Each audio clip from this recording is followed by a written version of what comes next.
జవాబిస్తాడు. ఆయన జవాబు ఇచ్చిన వాడునై ఉన్నారు. యేసు ప్రభువారు ఒక మాట సెలవిచ్చారు, నీవు నాకు మొరపెట్టినప్పుడు నేను తప్పకుండా నీ మనవి నేను ఆలకిస్తాను. నీ మనవి ఆయన ఆలకించాలి అంటే నీ పూర్ణ హృదయముతో, నీ పూర్ణ మనస్సుతో, నీ పూర్ణ ఆత్మతో పరిశుద్ధమైన దేవుని అడిగినప్పుడు దేవుడు తప్పకుండా ఆయన ఇస్తాడు. అంత మాత్రమే కాదు, ఇంకా ప్రార్థనలో నీకు సహాయము రాకపోతే ఉపవాస ప్రార్థన చేసుకొని నీవు ఉపవాసం ఉండి కన్నీరు కాచి ఆయన తట్టు నీవు తిరిగిన ఎడల ఆయన తప్పనిసరిగా నీకు మేలు చేస్తాడు. దేవుని నామానికి మహిమ కలుగును గాక. హల్లెలూయా. చూడండి, యోవేలు రాసిన గ్రంథము అక్కడే చూడండి, యోవేలు 2వ అధ్యాయము 12వ వచనం.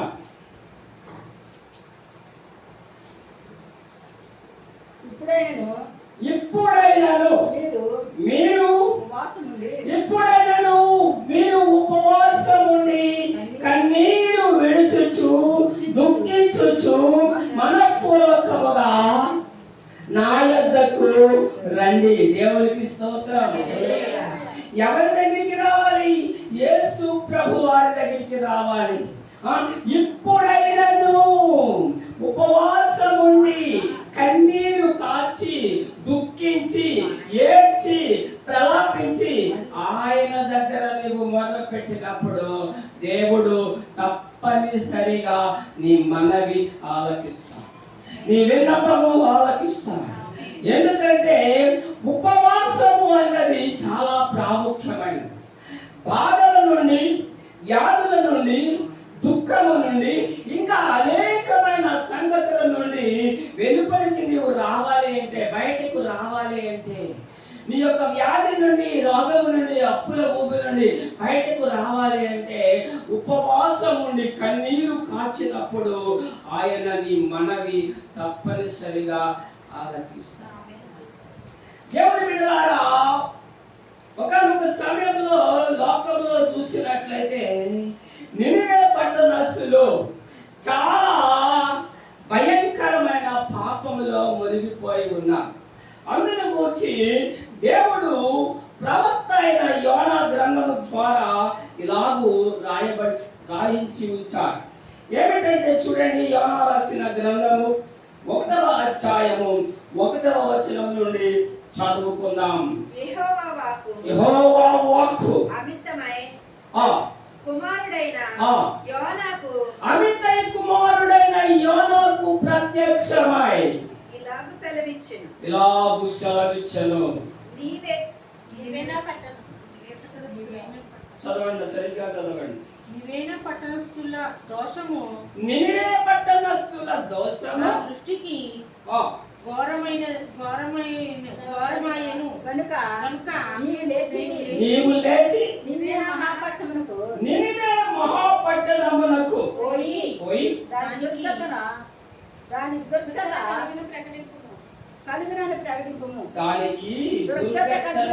కలుగునని ప్రకటించుము. దేవునికి స్తోత్రం. చూడండి, ఇక్కడ లేఖనము చూసినట్లయితే నినివే పట్టణము దేవుడి దృష్టికి పాపము చేసిన వారై ఉన్నారు. ఆ పట్టణానికి దుర్ఘటన జరుగుతుంది. ఆ పట్టణాన్ని దేవుడు నాశనం చేస్తుంది. దేవుడు ఆ పట్టణాన్ని నాశనం చేయడానికి సిద్ధముగా ఉన్నాడు. కనుక యోనాను దేవుడు నిలబెట్టుకొని, యోనాకు దేవుడి యొక్క ప్రత్యక్షత కలిగింది. యోనాతో దేవుడు మాట్లాడాడు, యోనా నువ్వు నినివే పట్టణానికి వెళ్ళు, ఆ పట్టణానికి వెళ్ళి ఈ వార్త వారికి అందించు అని ఆ యొక్క యోనాకు దేవుడు మాట్లాడాడు యోనాతో. అయితే యోనా ఏం చేశాడంటే నినివే పట్టణానికి వెళ్ళడానికి నిరాకరించాడు. నినివే పట్టణంలోకి వెళ్ళడానికి ఆయనకు మనసు ఒప్పలేదు. అయితే అతడు రేవు దగ్గరికి వెళ్ళి, సముద్రము దగ్గరికి వెళ్ళి తర్షీసు పట్టణానికి వెళ్ళి ఒక వాడ ఎక్కడానికి వెళ్ళడానికి సిద్ధమైపోయి టికెట్ కొనుక్కొని ఆ తర్షీసు పట్టణానికి బయలుదేరిపోయాడు. దేవునికి స్తోత్రం. నీవు ఒక పట్టణానికి వెళ్ళాలన్నా, నీవు ప్రయాణము చేయాలన్నా, ఆ ప్రయాణము గమ్యమునకు చేరాలి అంటే అది దేవుని చిత్తమై ఉండాలి. దేవుని చిత్తము లేకపోతే నీవు అడుగు తీసి అడుగు ముందుకు వేయడానికి ఏమాత్రము వీలు లేనే లేదు. ఆయన సెలవు లేక నీవు ఏ కార్యమును కూడా చేయనే చేయదు.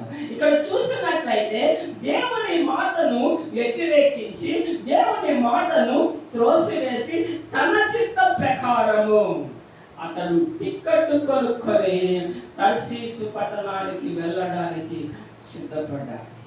తర్షీసు పట్టణానికి వెళ్ళడానికి సిద్ధపడి చక్కగా వెళ్ళిపోయి ఎక్కడ కూర్చున్నాడండి?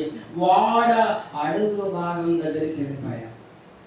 చూడండి, అందరూ కూడా వాడ పై భాగంలో కూర్చుంటే వీడు వెళ్ళిపోయి వాడ అడుగు భాగాన పడుకున్నాడు. కూర్చొని ఉండలేదండి, శుభ్రముగా హాయిగా చక్కగా నిద్రపోతూ ఉన్నాడు. దేవుడు సెలవిచ్చేది ఏంటి? దేవుడు చెప్పేది ఏంటి? దేవుని మాటను ధృవీకరించి శుభ్రముగా చక్కగా హాయిగా దచ్చగా వాడ అడుగు భాగాన్ని పడుకుని ఉన్నాడు. దేవుడు ఊరుకుంటాడండి? దేవుడు ఊరుకోడు. నువ్వు ఎక్కడ ఉన్నా సరే నిన్ను ఆయన లాగి లెంపకాయ కొట్టి ఆయన సన్నిధిలో కూర్చోబెడతాడు. దేవునికి స్తోత్రం. చూడండి, లేఖన భాగము మనం చూసినప్పుడు 6వ వచనం చూద్దాం. అప్పుడు వాడ నాయకుడు అతని యొద్దకు వచ్చి ఓయ్ నిద్రపోతా, నీకు ఏమి వచ్చినది? నీవు లేచి నీ దేవునికి ప్రార్థించు. దేవునికి స్తోత్రం. హల్లెలూయా. చూసారండి, చక్కని బిరుదు ఇచ్చారు యోనాకు. ఓయ్ నిద్రపోతా, ఒరే నిద్రపోతాడా, నీకేమి సంభవించిందిరా? నువ్వు ఇక్కడ పడుకొని ఉన్నావు, నువ్వు లేచి నీ దేవుని మొదలుపెట్టుకో. బయట ఏమి జరుగుతుందో ఏమీ తెలియలేదు. సముద్రంలో ఏమి జరుగుతుందో నిద్రపోనాడికి ఏం తెలుస్తుందని ఏమీ తెలియదు.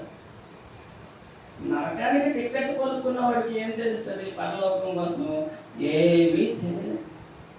ఇక్కడ చూసినట్లయితే ఇతడు తర్షీసు టికెట్ కూడా హాయిగా పడుకున్నాడు. నిద్ర ఒకటో తెలుస్తుంది, దేవుడిని మర్చిపోయాడు. అన్యులు అన్య జనాలు వాడలో ఉన్న వాళ్ళు వచ్చి ఒరే నిద్రపోతానికి దేవుడిని ప్రార్థన చేసుకో, వాడ మునిగిపోవస్తుంది, పెద్ద తుఫాను గాలివానం వచ్చేస్తుంది, ఇదంతా తగ్గాలి అంటే నీ దేవుడికి మొరపెట్టు అని వారు చెప్పినప్పుడు యోనా అటు ఇటు చూస్తున్నాడు. బయటికి వచ్చాడు. బయటికి వచ్చినప్పుడు అసలు నువ్వు ఎవరు, నువ్వు ఏ దేశానికి వెళ్ళాలి, నువ్వు ఎక్కడికి వెళ్ళాలి అని యోనాను అడిగినప్పుడు యోనా చెప్తున్నాడు. చదవండి.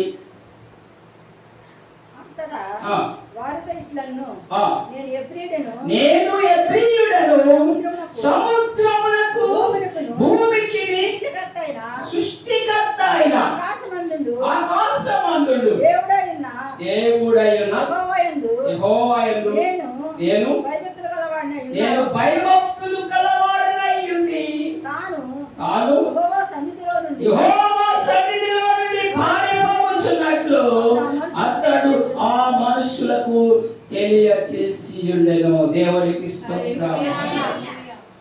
యోనా చెప్తున్నాడు, యోనా సాక్ష్యం చెప్తున్నాడు. ఇప్పుడు ఏమని చెప్తున్నాడంటే, ఆకాశమును భూమిని సృజించిన సృష్టికర్త అయిన దేవాతి దేవుని కుమారుడను నేను. ఆయన మాటను ధృవీకరించి నేను తర్షీసు పట్టణములకు పారిపోవచ్చున్నాను అని చెప్తూ ఉన్నాడు. అంత మాత్రమే కాదు, ఇదంతయు నా మూలముగానే జరిగెను, ఈ తుఫానుకు కారణము నేనే అని తను స్పష్టముగా చెప్తూ ఉన్నాడు. అయితే ఇప్పుడు ఏమి చేయాలి అని ఆలోచన చేసినప్పుడు యోనా అంటున్నాడు, నన్ను ఎత్తి సముద్రంలో పడవేయండి. యోనా ఏం సాక్ష్యం చెప్పాడో తెలుసా అండి? సృష్టికర్త అయిన దేవుని కుమారుడని చెప్పినప్పుడు ఎవరైనా సముద్రంలో పడేస్తారండి? పడవేయరు. ఎలాగైనా సరే ఆయనను ఒడ్డుకు చేర్చాలనే ఉద్దేశంతో బహుబలముగా ఆ యొక్క చుక్కాని వేసి అయితే ఆ వాడను నడిపించడానికి ప్రయత్నం చేస్తున్నారు. కానీ వారి ప్రయాసం అంతా కూడా వ్యర్థమైపోయాయి. అప్పుడు వారు యెహోవా మీద భారం పెట్టుకున్నారు. ఏమంటున్నారంటే, ఈ పాపము మా మీదకు రాకుండా, ఈ దోషము మా మీదకి రాకుండా ఆ దేవాతి దేవుడు మమ్మల్ని క్షమించునుగాక అని చెప్పి ఆ యొక్క యోనాను సముద్రంలోనికి పడవేసి, సముద్రంలోనికి ఎప్పుడైతే యోనాను పడవేసిరో ఆ యొక్క గొప్ప తుఫాను ఏమైందండి? ఆగిపోయింది. చూడండి 12వ వచనం అనుకుంటా. గొప్ప మత్స్యం ఒకటి వచ్చి యోనాను మృంగవల్లని 11వ వచనం. వాడ తెచ్చి అప్పుడు వారు సముద్రము పొంగుచున్నది, తుఫాను అధికంగా ఉన్నది, సముద్రము మా మీదకి రాకుండా నెమ్మదించినట్లు మేము నీకేమి చేయవలని అతనిని అడుగగా, యోనా నన్ను బట్టియే ఈ గొప్ప తుఫాను మీ మీదికి వచ్చనని నాకు తెలియచున్నది, నన్ను ఎత్తి సముద్రములో పడవేయుడి, అప్పుడు సముద్రము మా మీదికి రాకుండా నెమ్మదించునని చెప్పాను. ఇంకా వారు ఓడను దరికి తెచ్చుటకు తెడ్లను బహుబలముగా వేసింది గాని దేవునికి స్తోత్రం, హల్లెలూయా. అతనిని చంపడానికి ఇష్టం లేదు. నేను చెప్పే మాటలు అందులో ఉన్నాయండి, ఉన్నవి. ఆ యొక్క ఓడను బహుబలముగా తెడ్లు వేసి ఒడ్డుకు చేర్చుదాం అనుకున్నారు, కానీ ఏమీ ప్రయోజనం లేదు. చివరకు చేసేది ఏమీ లేక యోనాను ఎత్తి సముద్రంలో పడవేశారు. సముద్రము నిమ్మలమాయను. చదవండి, ఎక్కడుంది? ఎవరు తీసారా? అప్పుడు మత్స్యం ఒకటి యోనాను మృంగవల్లని యెహోవా నియమించుండగా యోనా 3 దినములు ఆ మత్స్యం యొక్క కడుపులో నుండెను. దేవునికి స్తోత్రం. ఆ మత్స్యం కడుపులో చూడండి, యోనాను ఎప్పుడైతే సముద్రములో పడవేశారో అప్పుడే ఒక పెద్ద చేప ఒకటి సముద్రంలో తిరగడానికి దేవుడి ఏర్పాటు చేశారు. ఆ ఒక్క చేప చాలా పెద్దది. ఎవరి కొరకు ఏర్పాటు చేశారు? ఎవరి కొరకు పంపించాడంటే యోనా కొరకు దేవుడు ఆ యొక్క చేపను పంపించాడు, మత్స్యమును పంపించాడు. ఆ చేపను పంపించినప్పుడు యోనాను ఆ చేప ఏం చేసిందండి? మింగింది. ఆ యోనాను చేప ఎప్పుడైతే మింగివేసిందో యోనా ఆ యొక్క చేప కడుపులో ఉన్నాడు. దేవునికి స్తోత్రం. చేప కడుపులో వెలుతురు ఉండదు, చీకటి చీకటి చీకటి, మహాభయంకరమైన జిగురు, మహాభయంకరమైన నాచు. అటువంటి ఆ యొక్క చేప కడుపులో ఉండి ఆ యోనా దేవునికి ప్రార్థన చేస్తున్నాడు. ఎన్ని రోజులు ఉన్నాడు తెలుసండి? 3 రోజులు ఉన్నాడు. ఈ లేఖన భాగంలో మనం చూసినట్లయితే గొప్ప మత్స్యము ఒకటి యోనాను మృంగవల్లని యెహోవా నియమించి ఉండగా యోనా 3 దినములు ఆ మత్స్యము యొక్క కడుపులో ఉండెను. చేప కడుపులో ఉన్నాడు 3 రోజులు. చేప చాలా జాగ్రత్త వహించి చాలా జాగ్రత్తగా ఆ యొక్క నీటిలో సముద్రంలో వీదాం. పైన ఏమన్నా వీస్తే ఎవడైనా పట్టేసుకుంటాడు. దేవుడు ఆ చేపకి మంచి జ్ఞానాన్ని ఇచ్చాడు. అగాధ జలము లోపల అది నడుస్తూ ఉందండి. ఆ యొక్క చేప నడుస్తుంటే అంత బరువైన ఆ యొక్క యోనాను చేప కడుపులో ఎంత ఎలాగ మోసిందో దేవునికి ఎరుక. దేవునికి స్తోత్రం. హల్లెలూయా. 2వ అధ్యాయము 1వ వచనం చదవండి. ఆ మత్స్యము కడుపులో నుండి యోనా యెహోవాకు ఇలాగున ప్రార్థన చేశాను. నేను ఉపద్రవములో ఉండి యెహోవాకు మనవి చేయగా ఆయన నాకు ప్రత్యుత్తరమిచ్చెను. పాతాళ గర్భములో నుండి నేను కేకలు వేయగా నీవు నా ప్రార్థన అంగీకరించి ఉన్నావు. నీవు నన్ను అగాధమైన సముద్ర గర్భములో పడవేసి ఉన్నావు. ప్రవాహములు నన్ను చుట్టుకొని ఉన్నవి. నీ తరంగములో నన్ను కప్పి ఉన్నవి. నీ సన్నిధిలో నుండి నేను వెలివేయబడినను. నీ పరిశుద్ధ నీ పరిశుద్ధాత్మ తట్టు నీ పరిశుద్ధాలయము తట్టు సరిగ్గా చూడండి అమ్మా. నీ పరిశుద్ధాలయము తట్టు మరలా చూచెదననుకొంటిని. దేవునికి స్తోత్రం.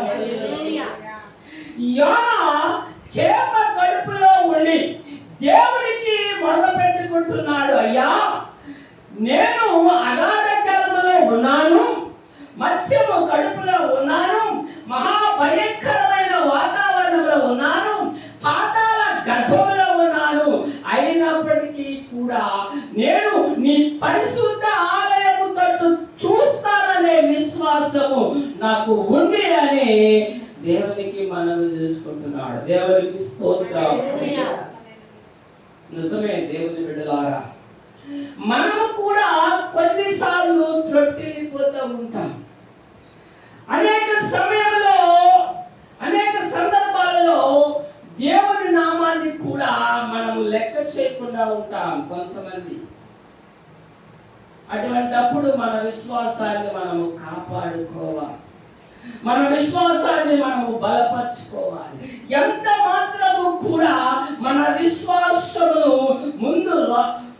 మునుపటి విశ్వాసము కంటే ఎక్కువ అవ్వాలి, కానీ తక్కువ ఏమాత్రము అవ్వకు. 3 రోజులు మత్స్యము కడుపులో ఉన్నారు. ఇప్పుడు మనం చూసినట్లయితే ఇది 3వ రోజు దేవుని సన్నిధిలో ఉపవాస ప్రార్థనలు జరుగుతూ ఉన్నాయి. ఎంతమంది ఉపవాసం ఉన్నారు?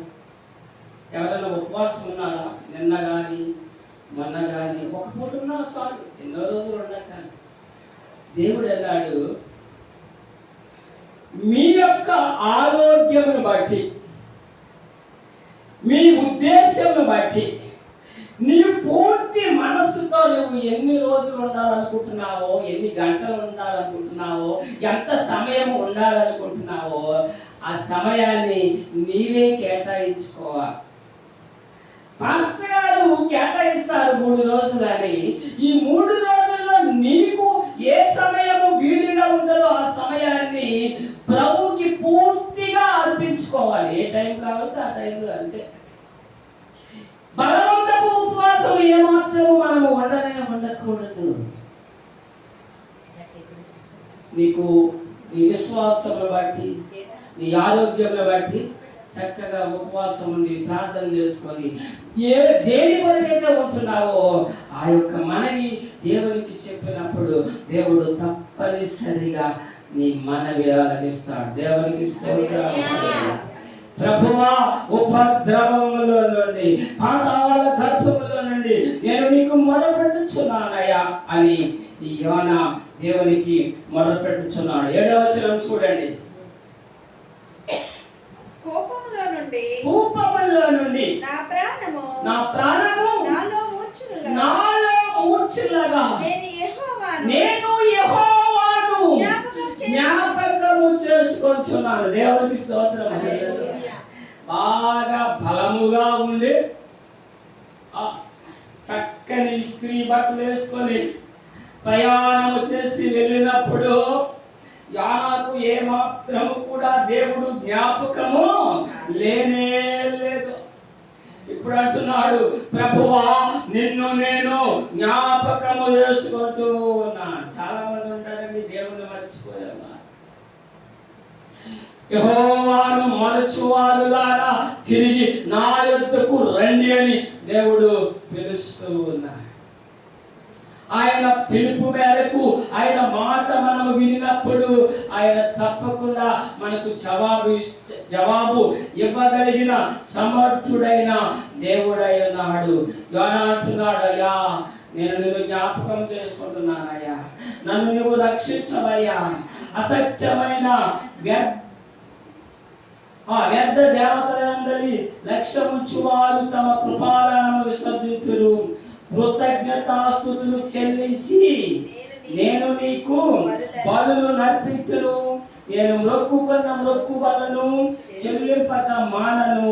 యెహోవా యొద్దనే రక్షణ దొరుకును అని ప్రార్థన చేస్తున్నాడంటే ఎంత గొప్ప ప్రార్థన చేస్తున్నాడు. కన్నీటి ప్రార్థన చేస్తున్నాడు, దుఃఖము కలిగి ప్రార్థన చేస్తున్నాడు, ఆవేదనలో ఉండి ప్రార్థన చేస్తున్నాడు, ఆ పట్టుదల కలిగి ప్రార్థన చేస్తున్నాడు. ఎప్పుడండి దేవుడు ఒక మొత్తిన తర్వాత ఈ అన్య దేవతలేమి నాకు అక్కర్లేదయ్యా, నేను ఏదైతే నేను మొక్కుకున్నానో బలిపీఠం కడతాను, నా మొక్కుబడులను నీకు నేను అర్పిస్తాను అని ఆ యొక్క యోనా దేవునికి మొరపెట్టుచున్నాడు. 3వ అధ్యాయము 1వ వచనం చూడండి, చదవండి. అంతటా యెహోవా వాక్కు రెండవ మారు యోనాకు ప్రత్యక్షమై సెలవిచ్చినది ఏమనగా, నీవు లేచి నీవు నినివే మహాపురమునకు పోయి నేను నీకు తెలియచేయు సమాచారమును దానికి ప్రకటన చేయి. దేవునికి స్తోత్రం. చూసారండి, దేవుడు ప్రత్యక్షత రెండవ మారు దేవుడు మాట్లాడుతూ ఉన్నాడు. నీవు అనుకుంటావు దేవుడు మాట్లాడినప్పుడు నీవు మాట్లాడకపోయి దేవుడికి జవాబు చెప్పకపోతే రెండవసారి కూడా నీకు ఛాన్స్ ఇస్తాడు. యోనా పారిపోయేవాడని ఉద్దేశంతో పారిపోయాడు. అయినప్పటికీ కూడా ఒక చేపను పంపించి దాని ద్వారా ఎక్కడికి పంపించాడండి, నినివే పట్టణానికి పంపించాడు. టికెట్ కొనుక్కోకుండా ప్రయాణం దేవుడు సమకూర్చాడు. మంచి వాహనాన్ని, చేప వాహనాన్ని ఆ యొక్క యోనా కొరకు దేవుడు ఏర్పాటు చేశాడు. అది 3 రోజులు నడిచి ప్రయాణం చేసి ఎక్కడ తీసుకొచ్చిందండి, దేవుడు చెప్పిన ఆ యొక్క పట్టణానికి తీసుకొని వచ్చింది. ఆ పట్టణానికి తీసుకొని వచ్చి ఆ ఒక గట్టు మీద యోనాను పడేసింది. పైనుంచి కింద చూసుకొని ఉంటాడు. శుభ్రముగా నాచు భయంకరమైన మనిషిలాగా ఉన్నాడు. ఎందుకంటే 3 రోజులు కూడా చేప కడుపులో ఉన్నాడేమో. భయంకరమైన వాసన. శుభ్రంగా స్నానం అది చేసి చక్కగా ఉంటే మళ్ళా దేవుడు యోనాకు ప్రత్యక్షమై నేను నీకు చూపించుచున్న ఆ పట్టణానికి వెళ్ళు. దేవునికి స్తోత్రం. నీవు మర్చిపోతావేమో కానీ దేవుడు మాత్రము మర్చిపోడు. నువ్వు వెళ్ళే వరకు ఊరుకోడు, నువ్వు ప్రకటించే వరకు ఊరుకోడు, నువ్వు ఉపవాసం ఉన్న వరకు ఊరుకోడు, నువ్వు కన్నీరు కార్చే వరకు ఊరుకోడు. దేవుడు ఎప్పుడు కూడా నిన్ను విడిచిపెట్టడు. ఎందుకంటే ఆయన రక్తము ద్వారా నిన్ను కొనుక్కున్నాడు. దేవుడు ఆయన రక్తము ద్వారా నిన్ను పిలుచుకున్నాడు. ఆయన రక్తము ద్వారా నిన్ను పరిశుద్ధపరిచిన ఆ దేవాతి దేవుడు ఎల్లప్పుడూ నీతోనే ఉంటాడు. నన్ను ప్రేమించిన వారిని నేను ఎంత మాత్రము విడువనన్న ఏకైక దేవుడు యేసు ప్రభువారు ఈ మధ్యాహ్న కాల సమయంలో మనతో ఉన్నారు. నమ్మిన వారు దేవునికి స్తోత్రం చెల్లిస్తున్నాను. ఇంత గొప్ప దేవుడు యోనాతో రెండవసారి ప్రత్యక్షమై ఏం మాట్లాడుతున్నాడో చూడండి. 4వ వచనంలో రండి, త్వరగా ముగిస్తాను. యోనా ఆ పట్టణములో పట్టణములో ఒక దిన ప్రయాణం ఒక దినము ప్రయాణము చేసిన తరువాత సంచరించుచు ఇక 40 దినములకు ఇక 40 దినములకు నీనేవే పట్టణమునకు ఈ నినివే పట్టణమునకు నాశనమును ప్రకటన చేయగా నినివే పట్టణపు వారు దేవుని యందు విశ్వాసముంచి ఉపవాస దినమును చాటించి